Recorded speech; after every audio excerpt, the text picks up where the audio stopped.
ओम शांति। बाबा good morning. आज बाबा के 4 अगस्त 2023 के महावाक्य हैं। बाबा ने सार में कहा, मीठे लाडले बच्चे, बाप आए हैं तुम्हारे लिए स्वर्ग की नई दुनिया स्थापन करने, इसलिए इस नरक से दिल ना लगाओ, इसको भूलते जाओ। बाबा ने प्रश्न पूछा, रहम दिल बाप तुम बच्चों पर किस रूप से कौन सा रहम करते हैं? बाबा ने उत्तर में कहा, बाबा कहते हैं मैं बाप रूप से मीठी सैक्रीन बन तुम बच्चों को इतना प्यार देता हूँ जो दुनिया में दूसरा कोई भी दे ना सके। मैं तुम्हें पवित्र प्यार की दुनिया का मालिक बना देता हूँ।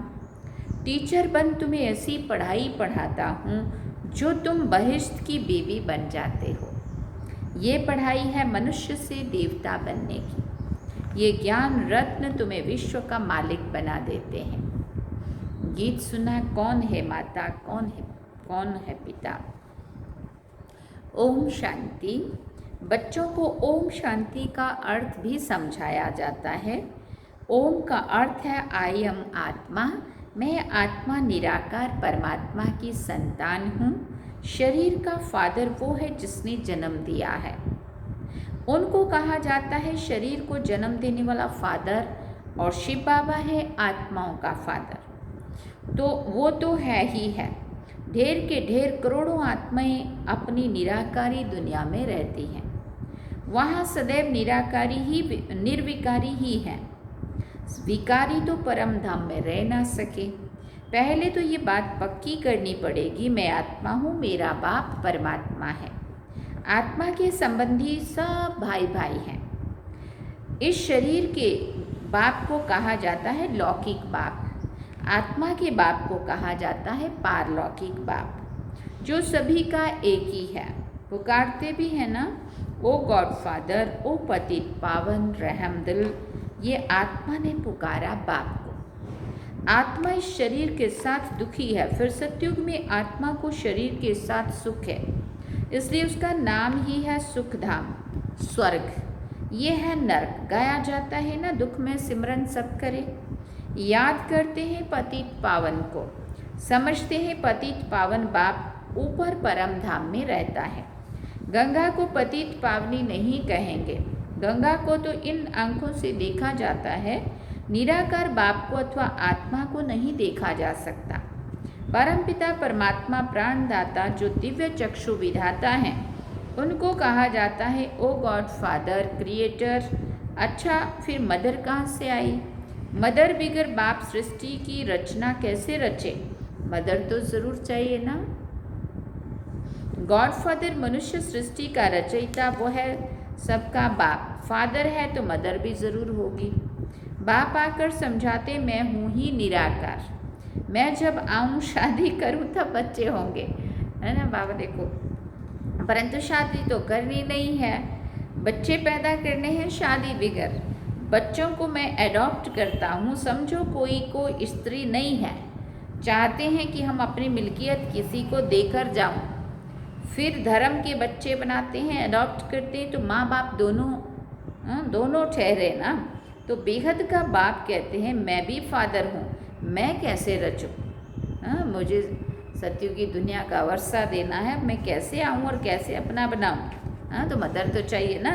समझ की बात है। बाप खुद आकर समझाते मुझे शरीर तो चाहिए ना। मैं इनका आधार लेता हूँ।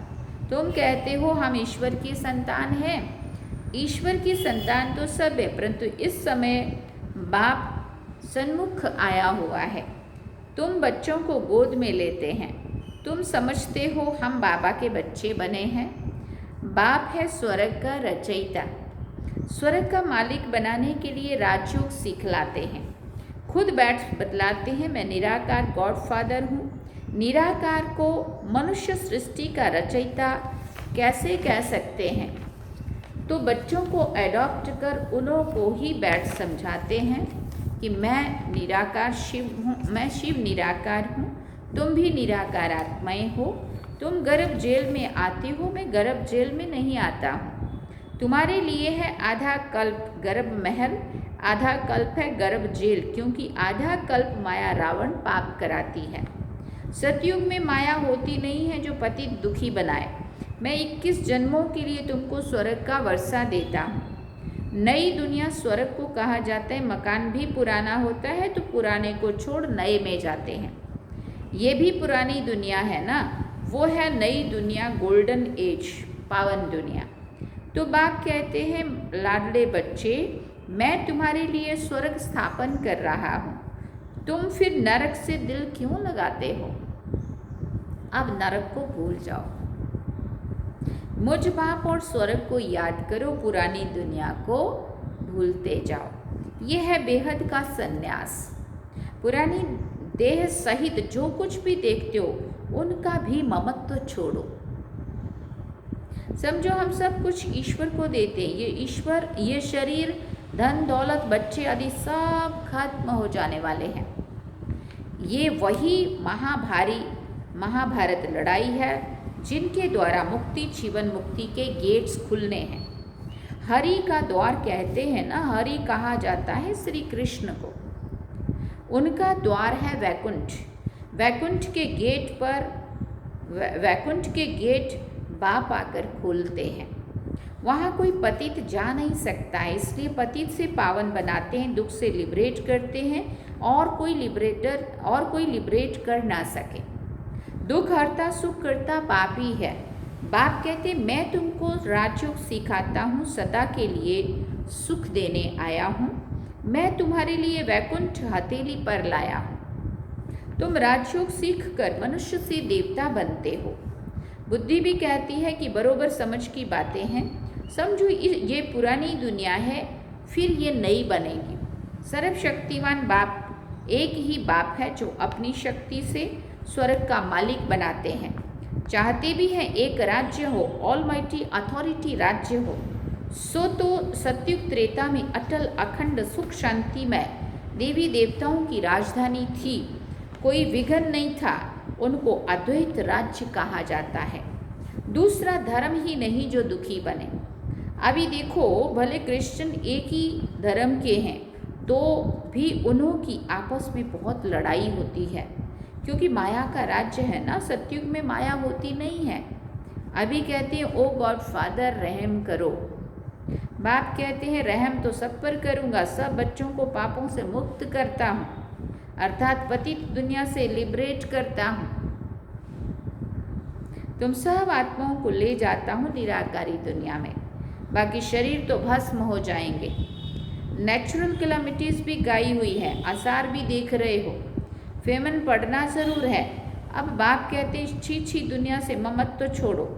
बेहद का बाप है सैक्रेन। कहते हैं, मैं जो तुमको प्यार देता हूँ सो कोई कर ना सके। अभी तुमको पवित्र दुनिया का मालिक बनाता हूँ। राजाई के लिए तुम पढ़ रहे हो। एम ऑब्जेक्ट भी बुद्धि में है, नया तो कोई समझ ना सके। जब तक कि कोई बैठ कर तुमको उनको समझाए।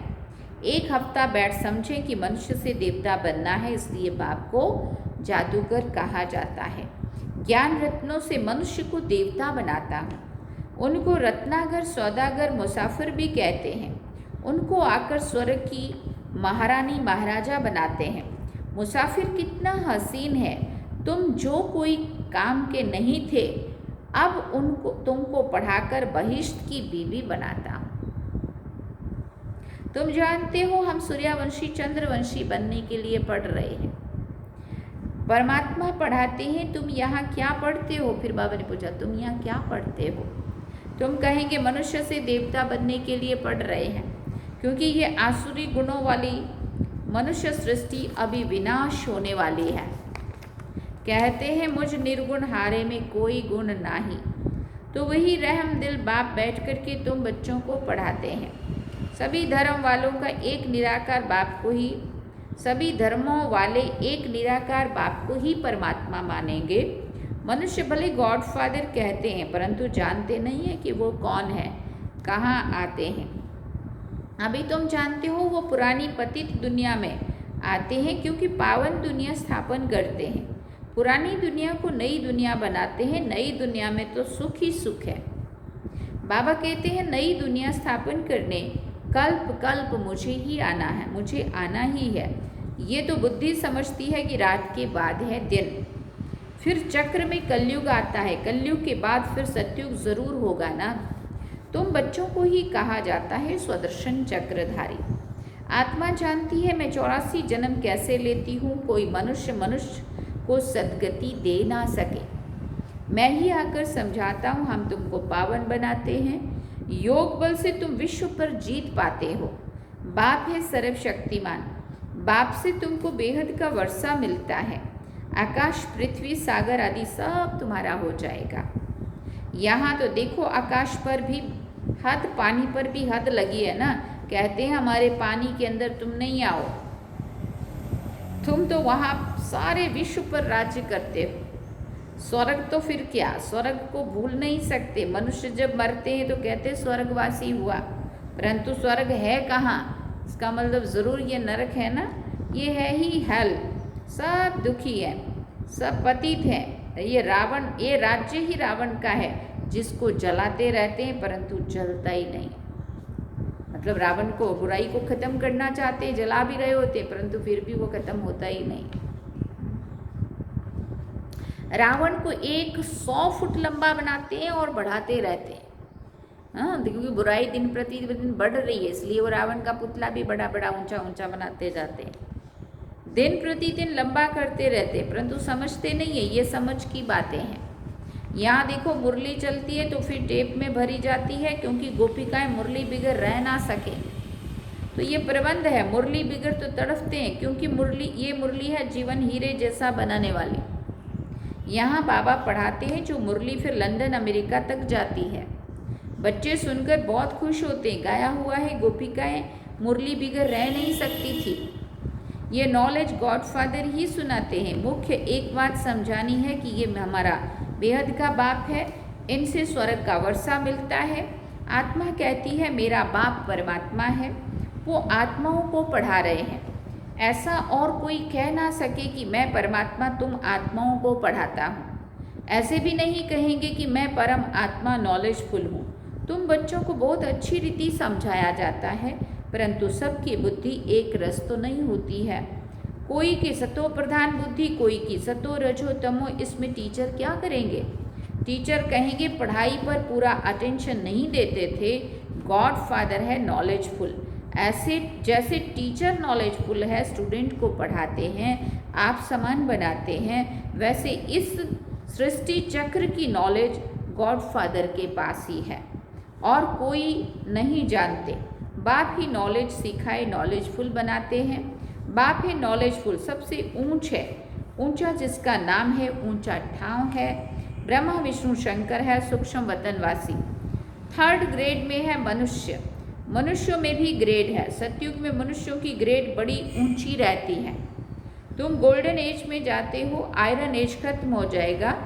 गोल्डन एज है तो सिल्वर एज नहीं है, कॉपर एज है तो आयरन एज नहीं है। यह सब बातें बुद्धि में रखनी है, इसलिए चित्र बनवाए हैं। सतयुग में बहुत थोड़े मनुष्य होते, कलयुग में तो ढेर के ढेर मनुष्य हैं। पूछते हैं बाबा विनाश कब होगा?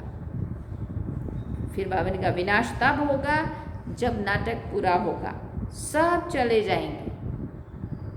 बाबा है मुक्ति जीवन मुक्ति का गाइड, वो रहते हैं परम धाम में। फिर बाबा ने कहा तुम भी वहाँ के रहने वाले हो। फिर बाबा ने कहा यहाँ आए हो पार्ट बजाने। बाप कहते हैं बच्चे तुम्हें माया पर जीत पानी है, इसमें हिंसा की कोई बात नहीं है। सतयुग में हिंसा होती ही नहीं है, वहाँ है ही संपूर्ण निर्विकारी देवी देवताएं। अच्छा मीठे मीठे सिखिल दे बच्चों प्रति माता पिता बाप दादा का याद प्यार और गुड मॉर्निंग। रूहानी बाप की रूहानी बच्चों को नमस्ते। हम रूहानी बच्चों की रूहानी माता पिता बाप दादा को दिलवा चांद सिकवा प्रेम से याद प्यार गुड मॉर्निंग नमस्ते थैंक यू बाबा शुक्रिया बाबा। अवधारणा के लिए मुख्य सार है।